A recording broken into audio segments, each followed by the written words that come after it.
So welcome back, guys. This is Madhav PVL, and today we are going to discuss about this operating system design approaches. So what is meant by a design approach? So design plays an important role in this right? So basically, a user will attract to this particular software if its design and the usage is smooth for the user. Then if it is possible only if we just maintain some basic rules. So this modern computing system consists of one or more CPUs and the number of device controllers through a common bus that provide access to the shared memory. So basically, what does that mean? So basically now at present days, if you just see this modern computer systems, it is containing one or more CPUs, which is also known as this multi-processor or supercomputers. So they contains a multiple number of controllers through a common bus that provide access to a shared memory. So basically, they all use a single memory with the help of different CPUs. So operating system should be able to satisfy all these conditions to this user. So basically, if we can just see here in this internal memory, CPU, disk controller, USB controller, video adapter. So all these things are using only the same memory. So I can just access these four things at a time. So basically, I can just watch a video and pin in another USB through this controller, and then also can write a DVD, and also I do all these things with the help of this CPU. So we can just use this all four things at the same time. So also with a very good efficiency. So operating system should satisfy this condition so that the user will not leave this operating system because it is running smooth. So basically the CPU and the device controllers can execute same time completely competing for memory cycles. So basically, as I said before, CPU and device controllers can execute same time competing for memory cycles. So this is a main thing which OS need to satisfy. And then a memory controller is provided whose function is to synchronize the access to this memory. So basically the memory controller is provided to function is to synchronize access to the memory. So basically accessing the memory with an external device or internal device is a bit tough. So basically it needs some permissions, and it also needs some instruction set, and it also needs some registers to just get back or access the data in the internal or external memory. So basically this is possible only with the help of this memory controller. So these are some of the important terms which we need to remember in this case of operating system. So what is meant by a bootstrap program? So basically a bootstrap program that runs when the computer is powered up or rebooted. So basically when we just switch on a laptop, we need some things on our screen, right? Like if we need to just enter a password, we need to just get a console, or we need to just get a text box to just enter the details or to just enter the password, or we need to just get something like loading like Windows, we need to just get something like that, right? So that initial program that runs in a computer is powered up when powered up or rebooted is a bootstrap program. It should know how to load an OS. So bootstrap program should know the path for the OS, and it should know how to load it. And whereas if we just come into this interrupt, so the occurrence of an event is usually signaled by an interrupt from hardware or software. So basically if we just consider this with a normal example, so let us just consider a train. So if a train is just going in its journey in a normal way, so if we just think about this interrupt, this is just nothing but like a chain inside a train. So if a passenger wants to use something emergency, so he will just pull up the chain to just stop the train at that particular place. So that stopping of the train by using the chain. So here chain is the interrupt. So it can interrupt by sending a signal to CPU as system bus. So it can interrupt by sending a signal to a CPU as a system bus. So as I said before, the interrupt is just nothing but stopping a particular process in middle and just passing a signal to just do this emergency task. And then after completing this emergency task, again the control will be back to the CPU to just continue with its normal program. So that is about interrupt. And then system call is nothing but the interrupt which is produced by a software is known as a system call or monitor call. And then when CPU is interrupted, it stops doing and transfer the execution to a fixed location. So basically the location is nothing but if we just consider one thing, so if it is an emergency thing, so what is emergency? We need to just get some information, right? So to get some information, there will be some fixed location. So who will just say this fixed location is this interrupt service routine.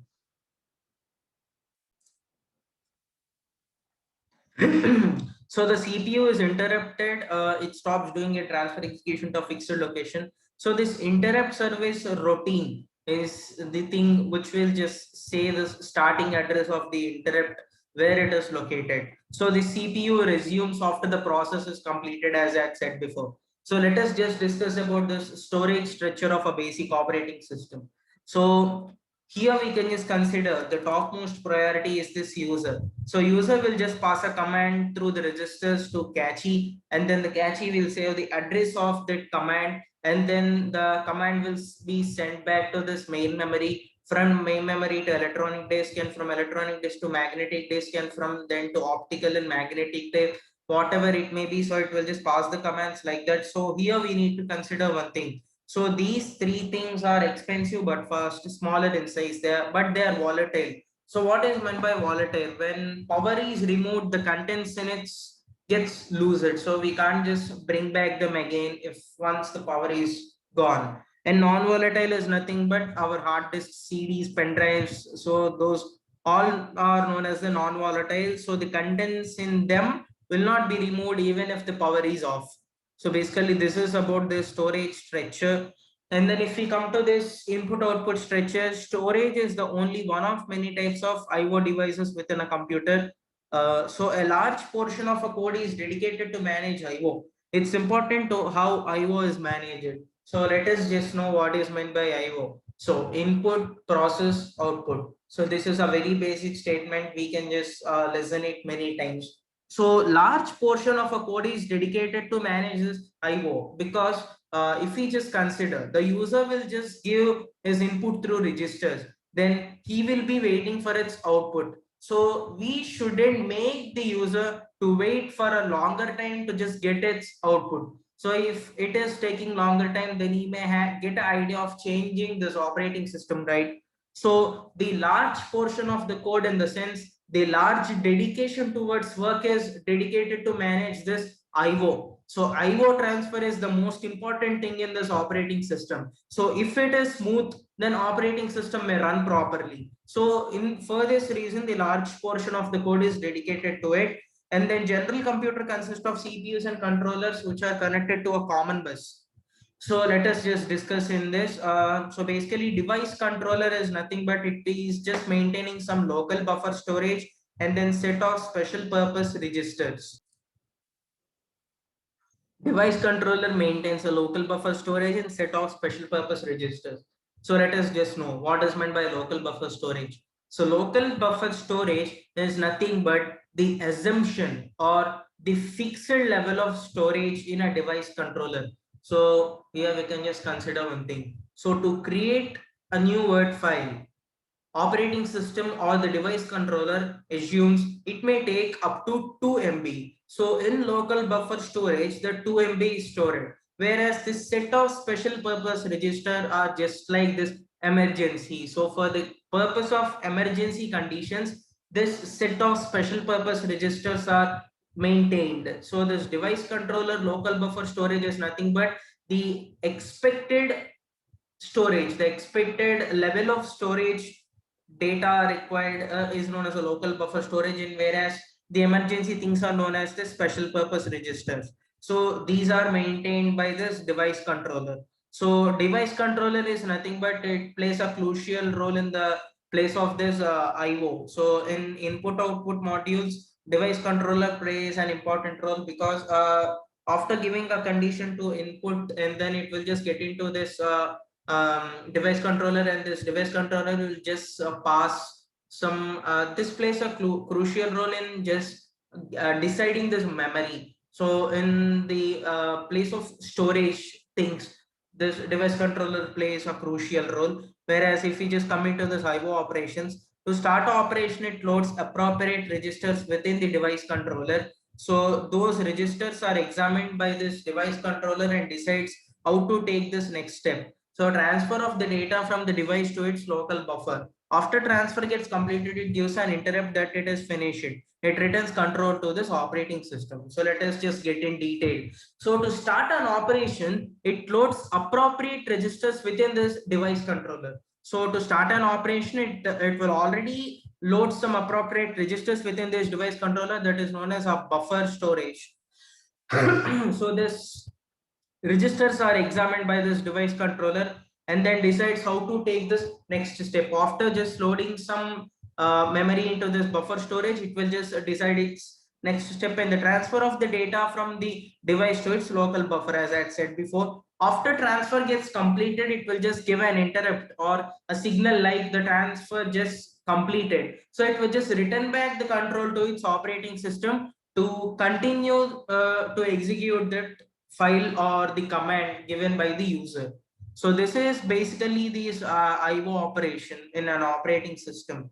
So basically this is a device. User gives an input with the help of this IO requisite. Requisite is it is an English word which is nothing but which should be with us in advance. So that is a requisite. So from device, the input will be given to CPU, and in CPU, the address will be stored in cache, and then it will just get into this instruction executable cycle. And from memory, it will just take the data, and from data moment, it will bring back to this cache. And from cache, this data's address will be removed, and from CPU, it will be bring back to this device. And if any interrupts are required, then from device, these interrupts are given to the CPU, and this interrupts address will be stored in the cache, and then from cache it will just stop the processor whatever step it is required. So this whole thing will be done here. But here comes an important thing, that is DMA. So direct memory access. So let us just know what is direct memory access. So we may listen about this Mac OS. So why it is so fast? So let us just think about it. So why is it so fast? So basically Mac doesn't follow all these things. So DMA is a very costly, but so as Mac is also so costly as we know. So but these all things are not followed by this DMA. So basically device will just pass some commands, it will get into memory, from memory it will bring back the data which is required. So all these things are done in this direct memory access without any other extra things. So without any other extra instructions or data movements, directly it will just bring it there. So to transfer bulk memory, we use direct memory access, but Mac will use this for even for the normal operation. But in this block, only one interrupt is required for a block. So that is another thing. So direct memory access is this thing for just passing some things very fast. So let us just discuss about this next topic. So that is computer system architecture.